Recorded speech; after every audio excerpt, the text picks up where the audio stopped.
नमस्कार, जय हिंद दोस्तों। कैसे हैं आप सभी। मैं अभिषेक कुमार सिंह स्वागत करता हूं वापस से एक बार फिर आप सभी का मध्य प्रदेश सरकार के द्वारा लॉन्च की जाने वाली संदेश मैगजीन की इस सीरीज में।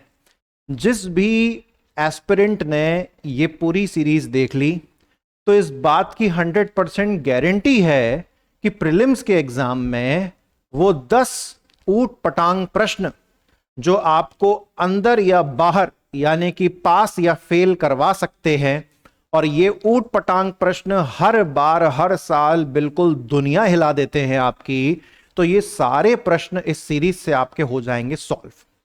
मध्य प्रदेश सरकार की संदेश मैगजीन आपको मध्य प्रदेश से संबंधित तो कई सारे फैक्ट्स बताती ही है, परंतु हम जिस अंदाज से इस मैगजीन को पढ़ाते हैं उसमें हम बाकी आजू बाजू की चीजों को और कवर कर देते हैं, भले ही वो भारत के संदर्भ की ही क्यों ना हो। तो आइए आज के इस लेक्चर में उसी अपनी कहानी को आरंभ करते हैं। आज जो सबसे पहली चीज है वो ही सबसे खतरनाक है और बिल्कुल तगड़ा फैक्ट है जो सरकार आपको पढ़ने को कह रही है। सरकार ये कह रही है कि मध्य प्रदेश की प्रति व्यक्ति आय का दोस्तों क्या मतलब होता है? प्रति व्यक्ति आय का मतलब होता है पर कैपिटा इनकम। प्रति व्यक्ति आय का क्या मतलब होता है? Per capita income. ये 1,39,000 से बढ़कर 1,39,000 ईयरली है, वार्षिक। इससे बढ़कर वर्ष 2024-25 में कितनी हो गई है? 1,52,000। यानी कि तगड़ा फैक्ट है। यानी कि हम यहां पर क्या कह रहे हैं, 2024-25 से पहले 2024-25 से पहले ये कितनी थी? 1,39,000 वार्षिक, यानी कि ईयरली, प्रति व्यक्ति आय, पर कैपिटा इनकम।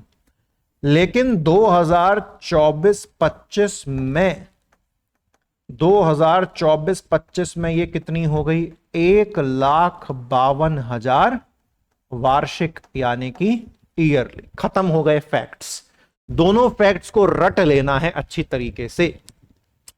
उसके बाद यहां पर एक ज्ञान नामक शब्द का उपयोग किया है, जहां पर G फॉर गरीब, Y फॉर युवा, A फॉर अन्नदाता और N फॉर नारी।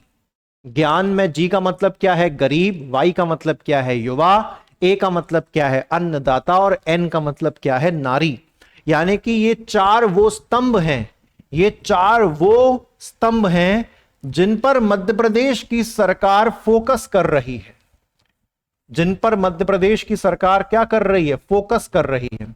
तो ये आपसे एग्जाम में प्रश्न पूछा जा सकता है कि ज्ञान नामक जो पहल है सरकार की, इसमें N का मतलब क्या है? N का मतलब क्या है? नारी। A का मतलब क्या है? अन्नदाता। Y का मतलब क्या है? युवा। और G का मतलब क्या है? गरीब। ठीक है ना? आपसे ऑप्शन में कंफ्यूज कर सकता है, G फॉर गांव या ग्रामीण भी दे सकता है, तो फंसना नहीं है, गरीब है उसका नाम। ठीक है, चलिए। उसके बाद दोस्तों यहां पर एक फैक्ट था, मुझे छोटा सा लग रहा था लेकिन फिर भी मैंने कहा कि उसको उठा लेते हैं। मध्य प्रदेश में टोटल 18 खेल यानी कि 18 स्पोर्ट्स से संबंधित कितनी एकेडमी सेंटर ऑफ एक्सीलेंस बने हुए हैं? 11 एकेडमी सेंटर ऑफ एक्सीलेंस। दोस्तों सेंटर ऑफ एक्सीलेंस का मतलब यह होता है ऐसी जगह या ऐसा संस्थान जहां पर किसी खेल से संबंधित सर्वश्रेष्ठ प्रशिक्षण यानी कि बेस्ट ट्रेनिंग एंड फैसिलिटी दोनों मिलती हैं। ठीक है, तो मध्य प्रदेश में 18 खेल से संबंधित, कितने खेलों से संबंधित? 18 खेल से संबंधित कुल कितनी अकादमियां हैं? वो भी सेंटर ऑफ एक्सीलेंस वाली। टोटल 11 अकादमियां हैं, total 11 academies of centre and excellence. इतनी चीज क्लियर हो गई, ये हमने यहां पर पढ़ लिया।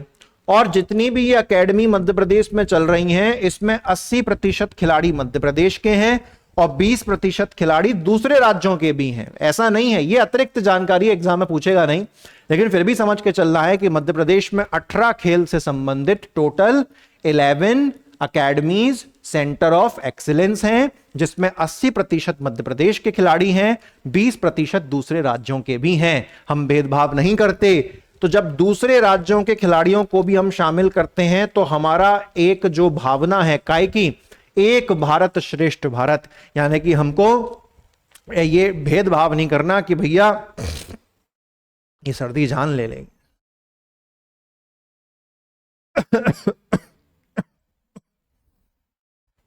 खांसने की भी जान नहीं बची है, ठीक है। तो इसमें 80% मध्य प्रदेश के और 20% दूसरों के भी हैं, तो हम भेदभाव नहीं कर रहे। उसके बाद मुख्यमंत्री लाडली बहना योजना। मुख्यमंत्री लाडली बहना योजना में कितने पैसे मिलते हैं? 1250। लेकिन भाई दूज या फिर कहें कि दिवाली से ये किश्त कितने की हो जाएगी? 1500 रुपए की हो जाएगी। यानी कि दिवाली से पूर्व कितनी है? 1250, और दिवाली के बाद महीने की कितनी हो जाएगी? 1500, ठीक है।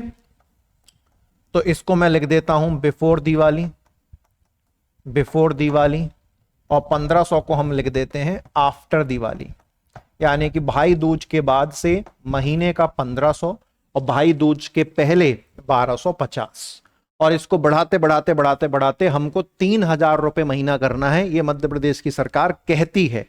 किस वर्ष तक करना है ये फैक्ट है, आगे आ जाएगा, चिंता मत करिएगा, ठीक है। अच्छा, आगे यहां पर कुछ और दे रखा है। यहां पर दोस्तों 2 योजनाओं का नाम है। एक है डॉक्टर भीमराव अंबेडकर कामधेनु योजना, इसके बारे में मैं आपको पढ़ाऊंगा। और एक जो है यहां पर मुख्यमंत्री वृंदावन ग्राम योजना, इसके बारे में भी मैं आपको पढ़ाऊंगा। उसके बाद यहां पर एक अनुदान यानी कि ग्रांट से संबंधित एक योजना है, वो भी मैं आपको पढ़ाऊंगा। उसके बाद यहां पर एक स्वामित्व योजना है, वो भी मैं आपको पढ़ाऊंगा। यानी कि एक छोटे से पैराग्राफ में अगर व्यक्ति हाईलाइट ना करे तो कितनी सारी चीजें मिस हो सकती हैं। तो इन सारी योजनाओं को दोस्तों हम लोग फटाक से पढ़ लेते हैं। सबसे पहले हमारे पास कौन सी योजना है? डॉक्टर भीमराव अंबेडकर कामधेनु योजना। इतनी बात क्लियर हुई? आइए इसको पढ़ लेते हैं यहां पे डिटेल में। क्या है भैया ये योजना, क्या कहती है? तो इधर देखेंगे, इधर देख लेते हैं।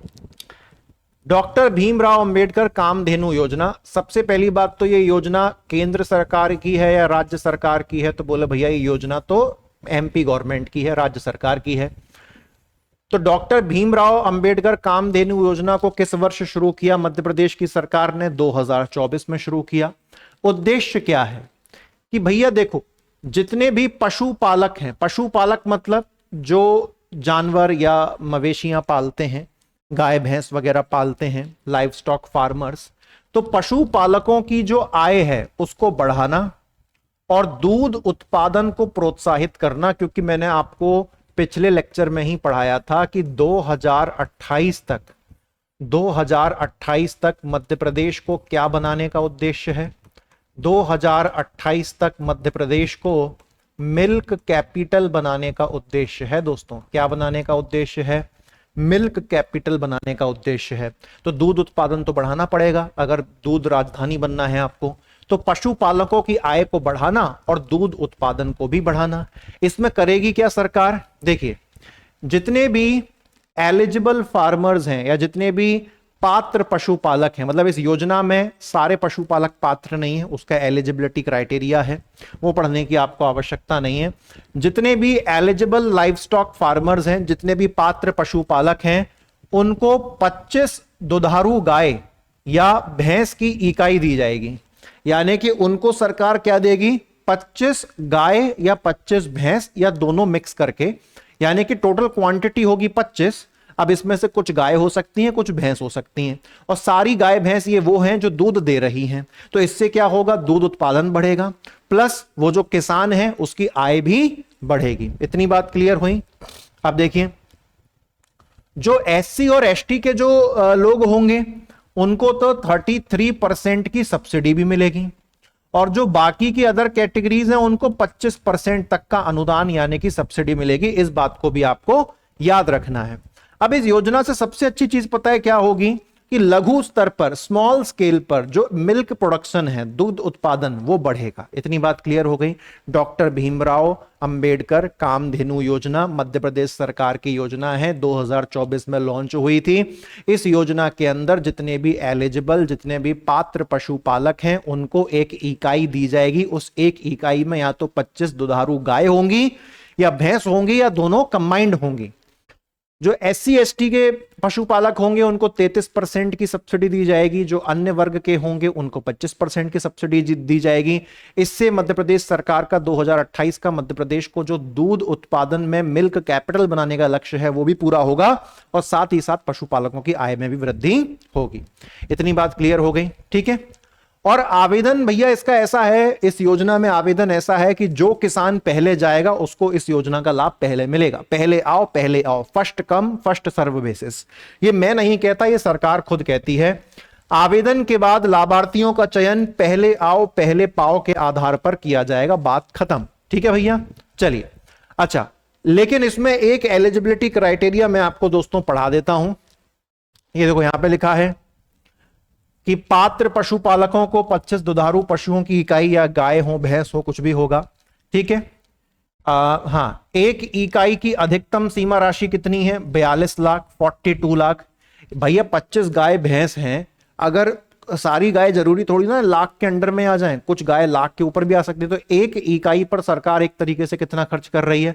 42 लाख अधिकतम सीमा खर्च कर रही है। ये इंपॉर्टेंट है, ठीक है। अच्छा, आवेदन कैसे? ऑनलाइन आवेदन कर सकते हो, लेकिन जब इसका लाभ मिलेगा तो जो पहले आएगा उसको पहले मिल जाएगा। अब किसको इसका लाभ मिलेगा? तो उसका एक पात्रता क्या है, एलिजिबिलिटी क्राइटेरिया क्या है कि जो भी किसान इस योजना का लाभ लेना चाहता है उसके पास कम से कम 3.5 एकड़ की कृषि भूमि यानी कि एग्रीकल्चरल लैंड होना जरूरी है। यह भी बहुत इंपॉर्टेंट है। डॉक्टर भीमराव अंबेडकर कामधेनु योजना, भाई रखोगे कहां तुम गाय भैंसों को, पालोगे कैसे, उसका पूरा कामकाज कैसे करोगे? तो एक उसमें हमने वहां पे पात्रता वहां पर एक सेट करके रखी है कि न्यूनतम, वैसे 3.5 एकड़ तो बहुत होता है 25 गाय भैंसों को पालने के लिए, लेकिन एक सरकार ने क्राइटेरिया रखा है कि भैया जो किसान है उसके पास कम से कम 3.5 एकड़ जमीन होनी चाहिए और वो एग्रीकल्चरल लैंड, कृषि भूमि होनी चाहिए। इस बात को आपको विशेष रूप से ध्यान में रखना है। उसके बाद दोस्तों यहां पर एक चीज है, गौशाला अनुदान में वृद्धि हुई है। दोस्तों गौशालाएं होती हैं जहां पर गायों को रखा जाता है, तो उन गौशालाओं को सरकार जो है अनुदान देती है, पैसा देती है, सब्सिडी देती है ताकि इन गौशालाओं में गायों का पालन पोषण हो सके। तो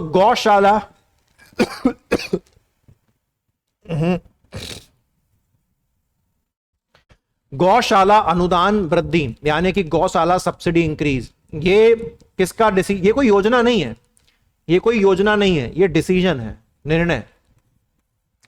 ये कोई योजना नहीं है दोस्तों, ये क्या है? ये एक डिसीजन है, ये एक निर्णय है जो किसने लिया है? मध्य प्रदेश सरकार ने लिया है। और कब लिया है ये निर्णय? 2024 में लिया है। निर्णय के अंतर्गत क्या होगा?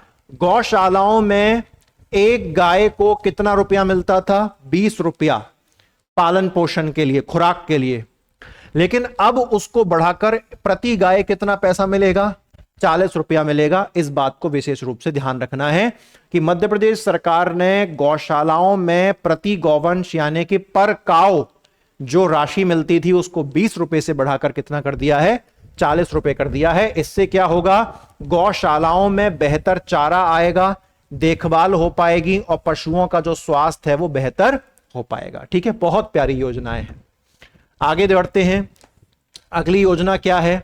अगली योजना है मुख्यमंत्री वृंदावन ग्राम योजना। मुख्यमंत्री वृंदावन ग्राम योजना।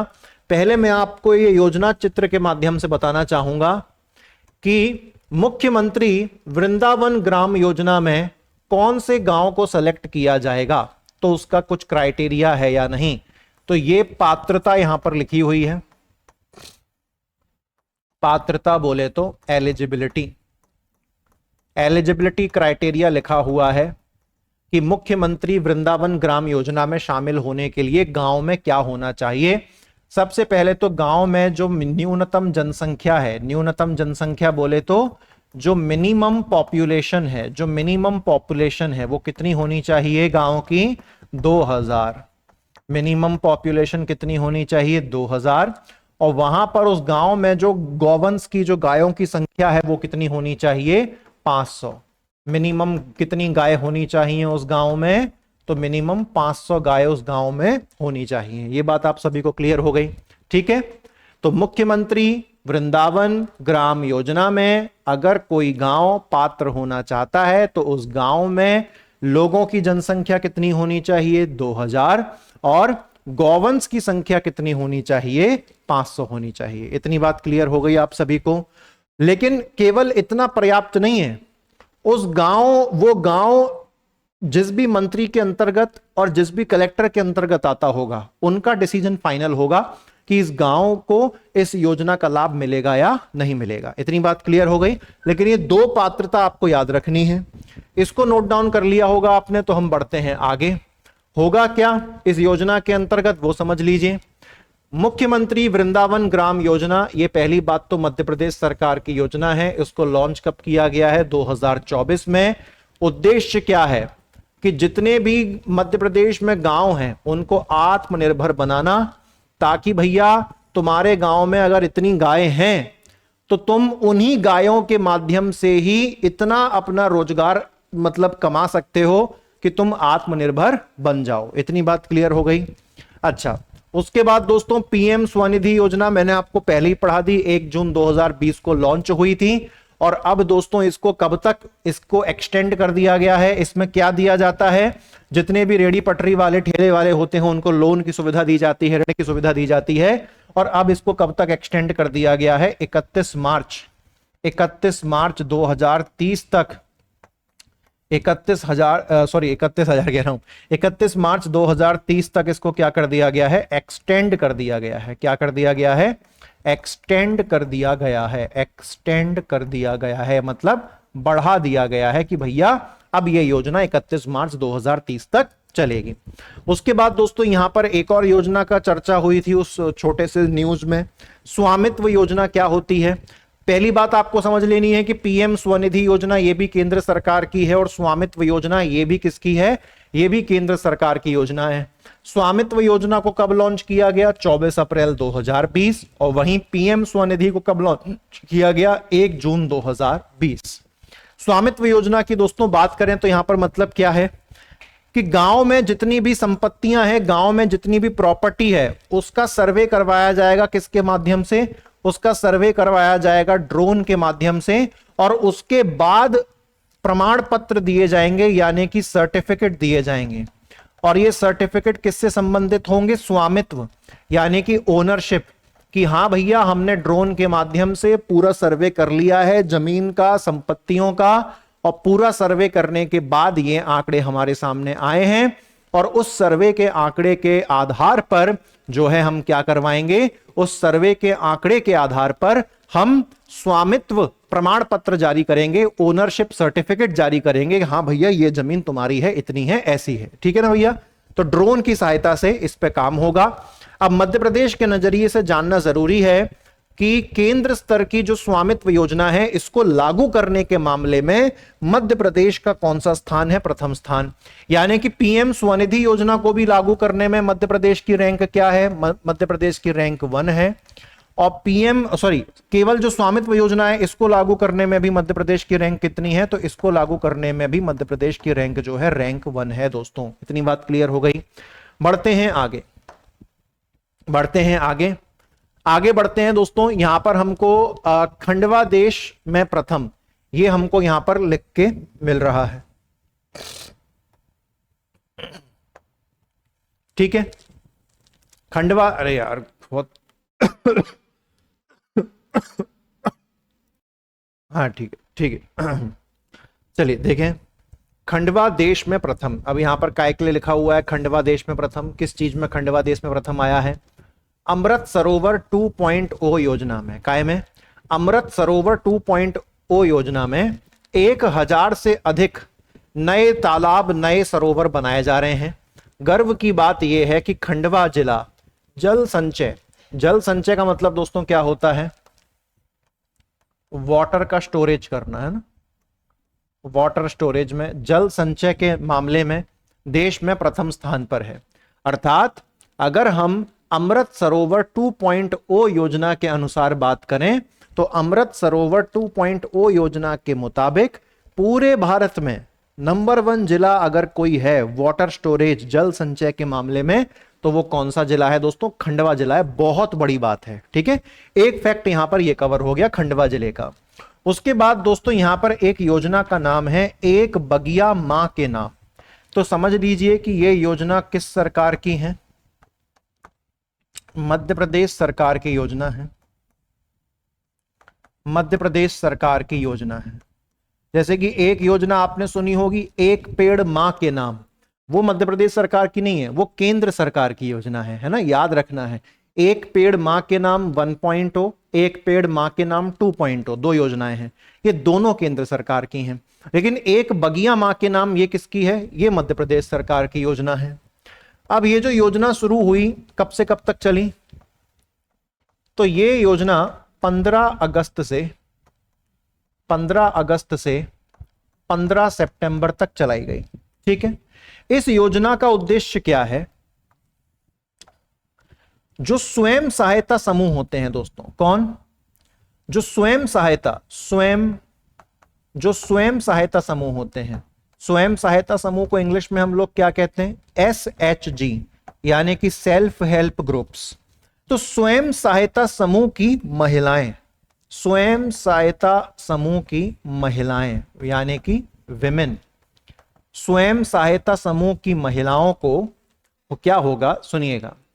अगर कोई, ये मध्य प्रदेश की योजना है, तो मध्य प्रदेश में जितनी भी स्वयं सहायता समूह सेल्फ हेल्प ग्रुप की जो महिलाएं हैं, अगर उनके पास खुद की जमीन है तो मध्य प्रदेश की सरकार उनकी जमीन पर फलदार पौधे लगवाएगी। यानी कि ऐसे पौधे, ऐसे वृक्ष मध्य प्रदेश की सरकार लगवाएगी जिस पर फल आएंगे, जिनको बेचकर वो महिला अपना जीवन यापन कर सकती है, यानी कि आत्मनिर्भर बन सकती है। और अगर उस महिला के स्वयं के नाम पर कोई जमीन नहीं है तो उसके पिता, पति या ससुर किसी के नाम पर तो होगी। तो अगर वो लोग इजाजत दें तो मध्य प्रदेश की सरकार उनकी जमीन पर भी फलदार वृक्ष लगवा सकते हैं, जिससे जिनका रखरखाव वो महिला कर लेगी। भले ही उसके नाम पर जमीन नहीं है लेकिन उसके घर वालों के नाम पर तो जमीन है। तो अगर उसके घर वाले अनुमति दें तो उनकी जमीन पर हम सरकार के कहने पर वहां पर वृक्ष लगवा देंगे। तो उससे जो फल आएंगे, उस पर जो फल लगेंगे उन वृक्षों पर, तो उससे ये जो स्वयं सहायता समूह की महिलाएं हैं वो उसको बेचकर पैसा कमा सकती हैं, उनको रोजगार मिलेगा और वो भविष्य में आत्मनिर्भर बन पाएंगी। इतनी बात क्लियर हुई। तो एक बगिया मां के नाम मध्य प्रदेश सरकार की योजना है, 15 अगस्त से 15 सितंबर तक चलेगी। स्वयं सहायता समूह की महिलाओं को टारगेट किया जाता है और अगर इन महिलाओं के पास अपने खुद के नाम पर जमीन है तो मध्य प्रदेश की सरकार इनकी जमीन पर जो है फलदार वृक्ष लगवाएगी, है ना। और अगर इनके नाम पर नहीं है, इनके किसी जो है पिता, पति, ससुर जी किसी के नाम पर जमीन है, तो उनकी अनुमति लेने के बाद उनकी जमीन पर भी हम सरकार के माध्यम से फलदार वृक्ष लगवा सकते हैं। और इन वृक्षों से जो फल आएंगे, जो उत्पादन होगा, उससे इन स्वयं सहायता समूह की महिलाओं को हम जो है एक तरीके से आत्मनिर्भर बना सकते हैं और इनको आजीविका प्रदान कर सकते हैं, लाइवलीहुड इनको प्रोवाइड कर सकते हैं। इतनी बात क्लियर हो गई।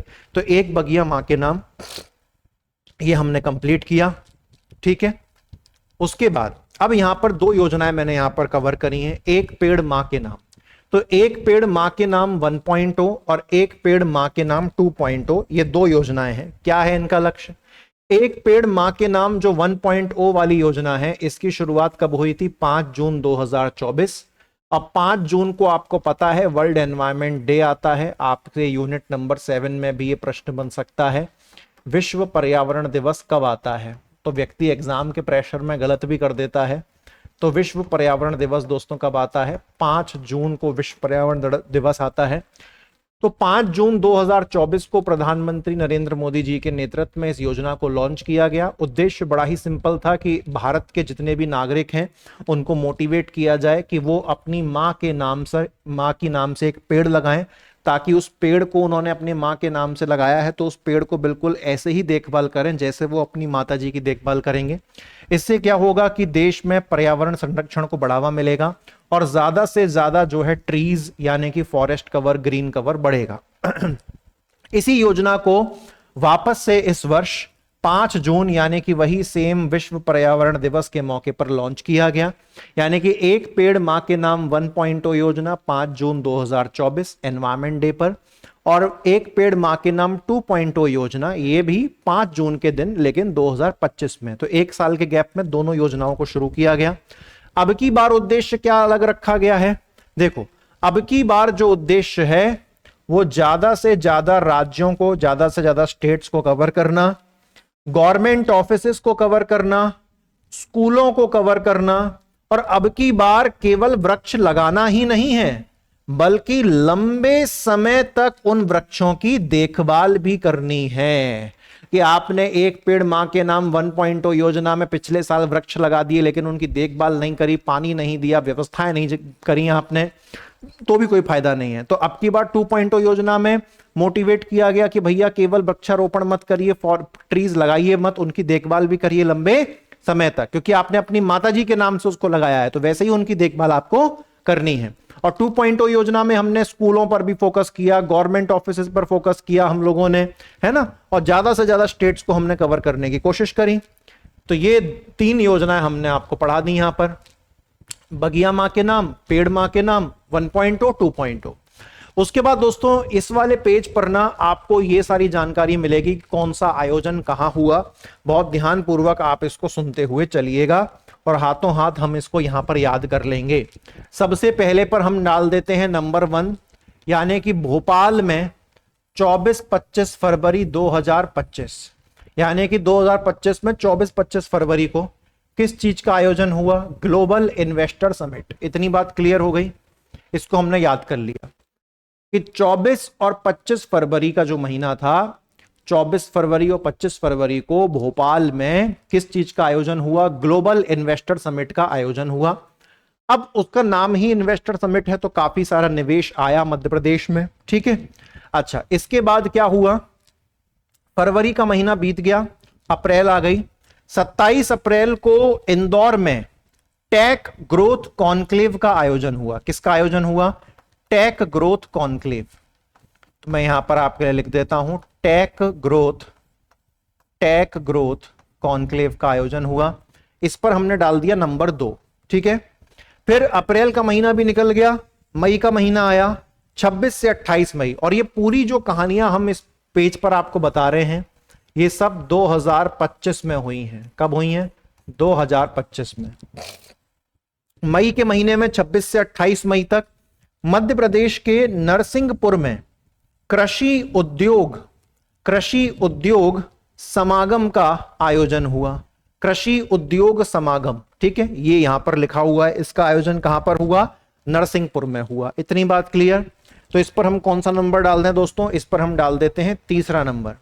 उसके बाद अप्रैल का महीना भी बीत गया, मई का महीना बीत गया, सॉरी। अब आया कौन सा? 5 जून। तो यहां पर हम चौथा नंबर डाल दें पहली फुर्सत में। 5 जून को उज्जैन में, ये मैंने आपको प्रीवियस लेक्चर में भी पढ़ाया है, 5 जून को उज्जैन में स्पिरिचुअल एंड वेलनेस समिट का आयोजन हुआ। इससे पर्यटन को बढ़ावा मिलेगा। फिर जून के महीने में 10 जून को एक और घटना घटती है, इसको हम 5वां नंबर डाल देते हैं। 10 जून को वापस भोपाल आ गए, तो भोपाल में किस चीज का आयोजन हुआ? सूर्य मित्र फीडर योजना समिट का यहां पर जो है आयोजन हुआ, ठीक है। उसके बाद जून के ही महीने में एक और खबर निकल के आती है, इसको हम 6ठा नंबर डाल देते हैं। रतलाम में rise conclave, Ratlam rise conclave का आयोजन हुआ। ये हमने समझ लिया। तो हमने टोटल कितनी चीजें यहां पे पढ़ी? 6 चीजें टोटल हमने यहां पे पढ़ी। शुरुआत करते हैं कौन सा कहां कहां हो रहा है। सबसे पहले हमको बोलना है फरवरी 24 से 25 फरवरी। सर्दियों का मौसम है, बढ़िया मजे आ रहे हैं। लोग वैलेंटाइंस डे बना के हाल ही में आए हैं, फुल जोश होश सब उनके उड़े हुए हैं। वैलेंटाइंस डे के टाइम पर व्यक्ति धमाके खर्चा करता है, बोले यार कमी नहीं होनी चाहिए, अपना स्टेटस डाउन नहीं होना चाहिए। और जब फरवरी के महीने में व्यक्ति दबा के खर्चा कर रहा है तभी तो सबसे ज्यादा इन्वेस्टमेंट करवाया जाएगा। इसीलिए भोपाल में 24 और 25 फरवरी को इन्वेस्टमेंट करवा लिया गया। और किस चीज का आयोजन हो गया? Global investor summit. क्लियर हुआ? फरवरी बीत गया। फरवरी बीतने के बाद अब अप्रैल आ गया। फरवरी के बाद मार्च निकल गया, मार्च के बाद अप्रैल आया। लोगों को एहसास हुआ कि भैया लगता है ज्यादा ही उड़ा दिया, अब हमको अपनी जिंदगी में कुछ ऐसा काम करना चाहिए जिससे हमारी जिंदगी ग्रो हो जाए। तो यानी कि अप्रैल के महीने में आते आते लोगों को एहसास हुआ कि चलो भैया इंदौर में बहुत सारी ऐसी चीजें हैं जिससे हमारी जिंदगी में ग्रोथ होगी। तो इसीलिए अप्रैल महीने में इंदौर के अंदर टेक ग्रोथ कॉन्क्लेव का आयोजन हुआ। अप्रैल भी निकल गया, अब मई आ गई। अब दोस्तों मई आ गई, गर्मियां बहुत पड़ रही हैं। गर्मियों में अपने घर पे रहो और बढ़िया घर का खाना खाओ, गेहूं की रोटियां आप खाइए। तो गर्मियों का मौसम था, मई का मौसम था। नरसिंहपुर में कृषि उद्योग समागम हुआ। ठीक है, क्योंकि गर्मियों का मौसम है, मई का मौसम है, कृषि की बात होगी, खाने की बात होगी, घर पे बैठ के आराम से खाओ। जो शेर है, जो नरसिंह है, वो भी घर पे बैठ के खाना खा रहा है, कोई बाहर नहीं निकल रहा। मई के बाद जून। ठीक है, जून, जा से जून, जा से जोश। जोश फिर से 7वें आसमान पर है। तो जून में 3 काम कर डाले। जून की शुरुआत हुई। अब भैया जून की शुरुआत हो रही है, गर्मियों की छुट्टियां शुरू हो चुकी हैं। तो गर्मियों की छुट्टियां शुरू हो गई हैं, व्यक्ति उज्जैन जाएगा, घूमने जाएगा, भक्ति भाव के लिए जाएगा। तो स्पिरिचुअल एंड वेलनेस समिट, जून की शुरुआत इसी से हुई उज्जैन में। फिर 5 जून से खिसक के हम 10 जून पे आए। हम उज्जैन घूमने गए तो हमको वहां पर हमारा दोस्त मिल गया। बोले तू क्या कहां पे कर रहा है? दोस्त का नाम था सूर्य। तो जब आप घूमने गए और घूम के जब आप भोपाल वापस आए तो भोपाल में आपको कौन मिल गया? सूर्य नाम का आपको अपना मित्र मिल गया। जून का महीना खत्म होने ही वाला था तो हम चले गए रतलाम में, रतलाम के सेव खाने। तो वहां से रतलाम राइज कॉन्क्लेव। एक बार शुरू करते हैं। फरवरी में व्यक्ति बहुत जुसियाया होता है, बहुत जोश में रहता है, दवा के खर्चा करता है। इसीलिए 24-25 फरवरी भोपाल में क्या हो गया? ग्लोबल इन्वेस्टर समिट हो गया। फरवरी का महीना निकल गया, ज्यादा पैसा खर्च हो गया। मार्च में टेंशन में रहे, अप्रैल आते आते याद आया कि जिंदगी में केवल पैसा खर्च करना ही जरूरी नहीं है। क्योंकि दोस्तों खुश रहने के लिए बहुत कम पैसे की जरूरत पड़ती है, लेकिन यह बताने के लिए दूसरों को कि हम खुश हैं तो दिखावा करना पड़ेगा, तो बहुत पैसे की जरूरत पड़ती है। तो वास्तविकता में खुश रहना चाहो तो बहुत कम पैसा चाहिए, लेकिन अगर दूसरों को बताना चाहते हो कि तुम खुश हो तो उसके लिए आपको बहुत ज्यादा खर्चा करना पड़ेगा।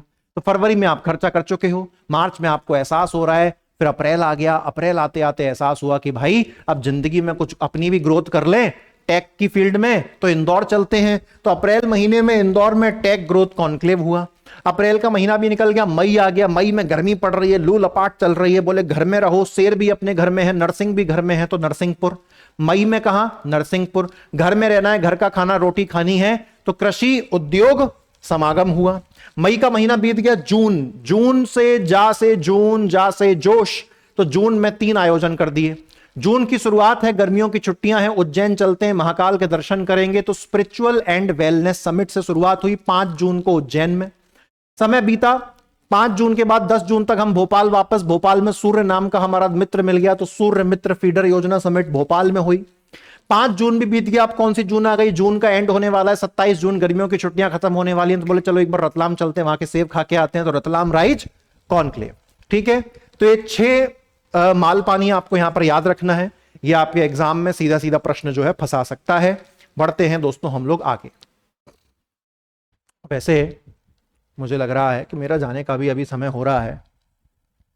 चलो ठीक है, अभी तो आगे बढ़ाएंगे, 10 मिनट तो और करते ही हम कहानी को।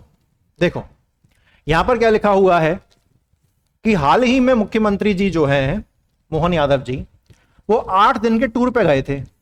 आपको यहां पर ज्यादा डिटेल में नहीं आना, बस देशों के नाम पता होने चाहिए कौन से इंटरनेशनल टूर पे गए थे। तो डॉक्टर मोहन यादव जी 8 दिन के टूर पे गए थे। कहां कहां? दुबई और स्पेन। ठीक है, कहां कहां गए? 8 दिन के टूर पर मुख्यमंत्री डॉक्टर मोहन यादव जी कहां कहां गए? दुबई और स्पेन। वहां पर बहुत चर्चाएं करी और काफी सारा इन्वेस्टमेंट वो वहां से लेकर लौटे। ये बस आपको यहां पर पता होना चाहिए। एग्जैक्टली कितना बोला है? 11,119 करोड़ उन्होंने कहा है। ये आपको याद रखने की जरूरत नहीं है। ठीक है, लेकिन जितना भी वो पैसा वहां से लेके लौट रहे हैं, उनका दावा यह है कि मध्य प्रदेश में 14,000 नौकरियां बनेंगी। कितनी? 14,000 नौकरियां। अब तो ये सरकार ही जाने की कैसे बनने वाली हैं 14,000 नौकरियां, बट अच्छी बात है, प्रयास तो करना पड़ता है दोस्तों। फिर जब मैं इसी खबर को आगे पढ़ रहा था तो मुझे वहां पर पढ़ते पढ़ते एक चीज मिली जिसका नाम था टेरा 3000। ये हो सकता है आपसे यूनिट 7 में पूछा जा सके। टेरा 3000 क्या होता है? टेरा 3000 एक ऐसी तकनीक है जिससे बहुत ही टिकाऊ टाइप की सड़क बन जाती है। क्या बन जाती है? बहुत ही टिकाऊ किस्म की सड़क बन जाती है, खास तौर पे गांव के इलाके में। अब समझना क्या है ये, देखो जो टेरा 3000 है इसको सिंपली हम ऐसे बोल सकते हैं, टेरा 3000 तो टेरा 3000 ही रहेगा। ये दोस्तों क्या है, ये क्या करता है, तरल मृदा स्थिरीकरण रसायन। अरे भैया इतना सिंपल, इतना कॉम्प्लिकेट क्यों हो गया? टेरा 3000 एक तरह का केमिकल है। क्या है? एक तरह का केमिकल है, रसायन है। इतनी बात क्लियर हो गई। जो मृदा यानी कि सॉइल, जो मृदा को ठोस बनाता है, जो मृदा को ठोस बनाता है और रोड कंस्ट्रक्शन यानी कि सड़क निर्माण में सहायक होता है। ठीक है। और दोस्तों खास तौर पे ऐसी मिट्टी जो बड़ी भुरभुरी सी होती है, भुरभुरी मतलब लूज सैंड, मिट्टी की पकड़ मजबूत नहीं होती, इससे रोड आए दिन टूटती रहती है। गांव में बहुत होता है ऐसा। तो हम उस सॉइल को, हम उस मृदा को, उसकी पकड़ को ठोस कर देंगे, जिसकी वजह से सड़क अगर एक बार बना दी तो तगड़ी बनी रहे, है ना। तो ये टेरा 3000 का भी जिक्र किया डॉक्टर मोहन यादव जी ने। जब वो विदेश गए, दुबई और स्पेन के टूर पे गए, तो हमको टेरा 3000 के बारे में पता होना चाहिए। तो इसीलिए मैंने वहां पर, ये फिजिक्स केमिस्ट्री की बातें हैं तो ये यूनिट 7 में कवर होती हैं, इसलिए मैंने उसको वहां पर कवर कर लिया। ठीक है, कि भैया टेरा 3000 का संबंध किससे है? तो सिंपल प्रश्न आ गया, टेरा 3000 का संबंध किससे है? तो बोले सड़क निर्माण से है, या जो मृदा है उसको ठोस बनाने से है, ताकि सड़क की मजबूती बनी रहे, है ना। अच्छा, अब यहां पर इस वाले पेज में ना साहब 3 कंपनियों के नाम है, कंपनियों के नाम है। सबसे पहली कंपनी कौन सी है? रॉका। सबसे पहली कंपनी कौन सी है? रॉका। ये बाथरूम प्रोडक्ट में काफी आगे है। तो यहां इनसे भी बात करी है मोहन यादव जी ने कि मध्य प्रदेश में आओ, इन्वेस्टमेंट करो। फिर एक वस्त्र के क्षेत्र में एक तगड़ी कंपनी है हेलोटेक्स। हेलोटेक्स ये दूसरी कंपनी हो गई यहां पर। ठीक है, एक और कंपनी का जिक्र भी हुआ, एक और कंपनी का जिक्र भी हुआ, और वो कौन सी है? सबमर। सबमर। ये 3 कंपनियों के नाम मैंने इसीलिए चर्चा में ले ली क्योंकि अखबार में काफी ज्यादा आ रहे थे, संदेश मैगजीन में काफी आ रहे थे। तो मैंने कहा कि एक बार नाम शामिल कर लेते हैं अपने विद्यार्थियों के लिए, ताकि कम से कम नाम पता हो। ठीक है, हेलोटेक्स, टेक्स एक व्यक्ति का नाम है। हेलोटेक्स, कैसे हो आप? क्या आपका रोका हो गया है? तो वो क्या बोलेगा? नहीं, मेरा रोका तो नहीं हुआ, लेकिन एक काम करो, तुम सब मरो, खत्म कहानी। तो हमने क्या बोलना है? हेलोटेक्स, रोका हो गया? बोले रोका नहीं हुआ, लेकिन एक काम करो, तुम सब मरो। तो हमको क्या क्या याद हो गया? हेलोटेक्स, रोका हो गया क्या? बोले नहीं हुआ, लेकिन तुम सब मरो, तो सब मर। तो हेलोटेक्स, रॉका और सब मर। ठीक है, 3 कंपनियों का नाम आपको याद रखना है दोस्तों। ये 3 कंपनियों के साथ डॉक्टर मोहन यादव जी ने एग्रीमेंट किया है, समझौता किया है, और इनको मध्य प्रदेश में निवेश करने के लिए कहा है। ठीक है, क्योंकि वो गए थे ना स्पेन बातचीत करने, इसीलिए। उसके बाद आगे बढ़े दोस्तों, यहां पर एक और कंपनी है इंडीटेक्स। इंडीटेक्स, तो चौथी कंपनी का नाम हो गया इंडीटेक्स। अभी हमने ऊपर कौन सी पढ़ी थी? हेलोटेक्स। तो हेलोटेक्स की बहन है इंडीटेक्स, ये भी कहती है तुम सब मरो, दोनों भाई बहन कहते हैं तुम सब मरो। तो हेलोटेक्स की बहन इंडीटेक्स। हमने दोनों से पूछा कि भाई तुम दोनों का, अब तुम्हारे पार्टनर्स के साथ रोका हो गया है क्या? दोनों भाई बहन खुन्नस खाए बैठे थे, दोनों ने कहा नहीं हुआ हमारा रोका, तुम सब मरो। तो हेलोटेक्स, इंडीटेक्स, रोका हो गया क्या? नहीं हुआ, कृपया करके तुम सब मर जाओ, तो सब मर। ठीक है, तो 4 कंपनियों के नाम हमने देखे। ठीक है, तो जैसे कि इंडीटेक्स कंपनी के बारे में क्या लिखा हुआ है कि धार में निवेश कर सकते हैं, मतलब इसीलिए बस नाम पढ़ना जरूरी है। हेलोटेक्स, इंडीटेक्स, रॉका और सबमर, बस इतना पता होना आपको जरूरी है। उसके बाद आगे बढ़ते हैं, क्योंकि जो कम ज्यादा इंपॉर्टेंट चीजें नहीं है उन पर ज्यादा समय खर्च नहीं करना, लेकिन नजर के सामने से निकल जानी चाहिए भैया ऐसा कुछ हुआ था, है ना। अच्छा, अब दोस्तों यहां पर ना थोड़ा सा जूम करेंगे इसको, अभी करते हैं। यहां पर किसका जिक्र हो रहा है? भारत मार्ट। भारत मार्ट से संबंधित एक प्रश्न आया, भारत मार्ट कहां बनाया जाएगा? भारत मार्ट कहां बनाया जाएगा? तो उसका आंसर क्या आया? दुबई में। भारत मार्ट कहां बनाया जाएगा? बोले दुबई में बनाया जाएगा। कहां बनाया जाएगा? दुबई में बनाया जाएगा। इतनी बात क्लियर हुई? ठीक है। इस भारत मार्ट में, इस भारत मार्ट में, इस भारत मार्ट में इंडिया की स्वदेशी वस्तुओं को मैं यहां पर अंग्रेजी में लिख देता हूं, लोकल गुड्स, स्वदेशी वस्तुओं को बेचा जाएगा। इतनी बात क्लियर हुई? और अगर विदेश में जाकर आप स्वदेशी चीजों को बेच रहे हो तो सीधी सी बात है, स्वदेशी चीजों के बारे में दुनिया जानेगी और स्वदेशी चीजों को वर्ल्ड मार्केट मिलेगा। ठीक है, तो जो हमारी सरकार कहती है ना, गो वोकल फॉर लोकल, यानी कि लोकल वस्तुओं के लिए वोकल हो जाओ, उनका प्रचार करो।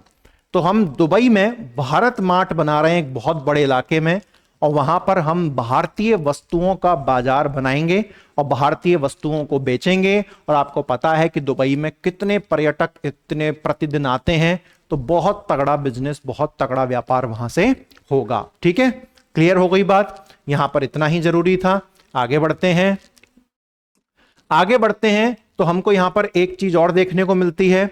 जैसे हमने पढ़ा था ना कि स्पोर्ट्स साइंस सेंटर कहां बनेगा? भोपाल में।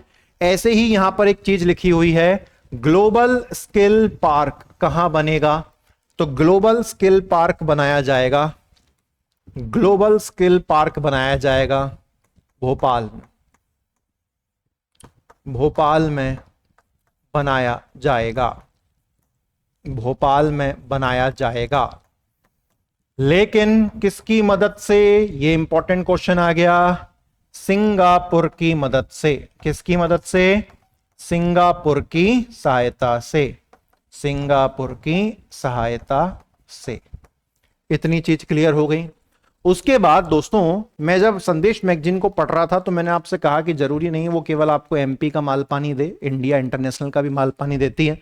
तो वहां पर मैं पढ़ते पढ़ते किस चीज के सामने आया, I2U2। आपसे क्या है कि प्रीलिम्स में I2U2 का फुल फॉर्म पूछ सकता है। I2U2 का फुल फॉर्म आ सकता है। ठीक है, अब I2U2 का मतलब क्या है कि इसमें I भी 2 है और U भी 2 है, 2 I हैं। 2 I का मतलब क्या हो गया?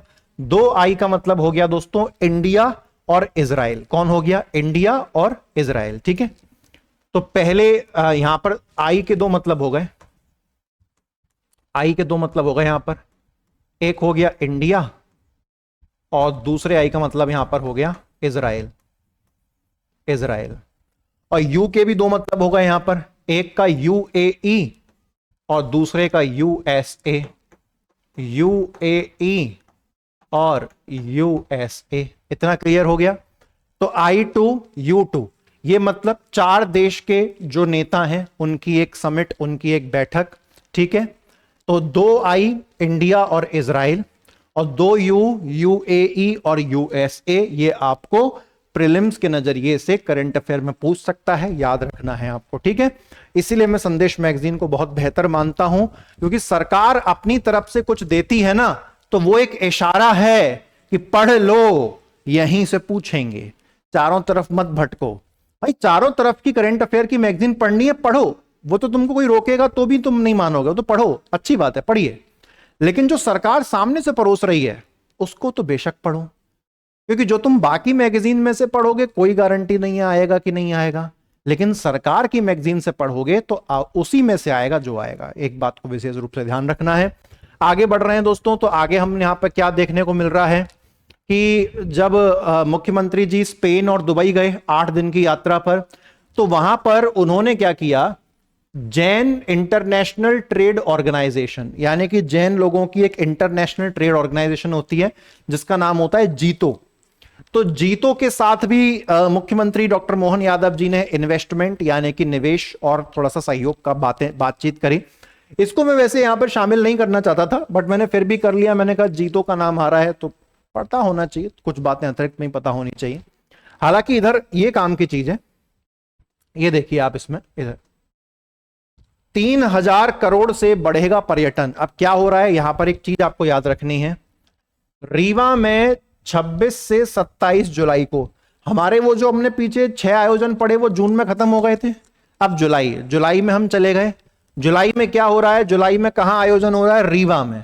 और रीवा में अब हम क्या करने गए हैं, टूरिज्म कॉन्क्लेव, यानी कि सारा काम करने के बाद अंत में हम जुलाई के महीने में बारिश के मजे लेने के लिए हम कहां चले गए, रीवा में चले गए। तो आपको याद रखना है कि रीवा में 26 से 27 जुलाई को रीजनल टूरिज्म कॉन्क्लेव का आयोजन हुआ था। इतनी बात क्लियर हो गई, ये कहानी भी हमारी यहां पर कंप्लीट हो जाती है। ठीक है दोस्तों, चलिए तो मैं आज के लेक्चर को यहीं पर जो है समाप्त कर रहा हूं। ठीक है, आज का लेक्चर हमारा ये 45 मिनट्स का ही हो पाया, लेकिन कोई बात नहीं, इसको हमें यहां पर समाप्त करना पड़ेगा क्योंकि कुछ व्यवस्थाएं ऐसी हैं जो आज के 10 मिनट में नहीं बन सकती, उनको अगले 10 मिनट में जो है बनाना पड़ेगा। तो मैं मुलाकात करूंगा आपसे अगले लेक्चर में, और अगले लेक्चर में हम सिलसिले को, कहानी को आगे बढ़ाएंगे।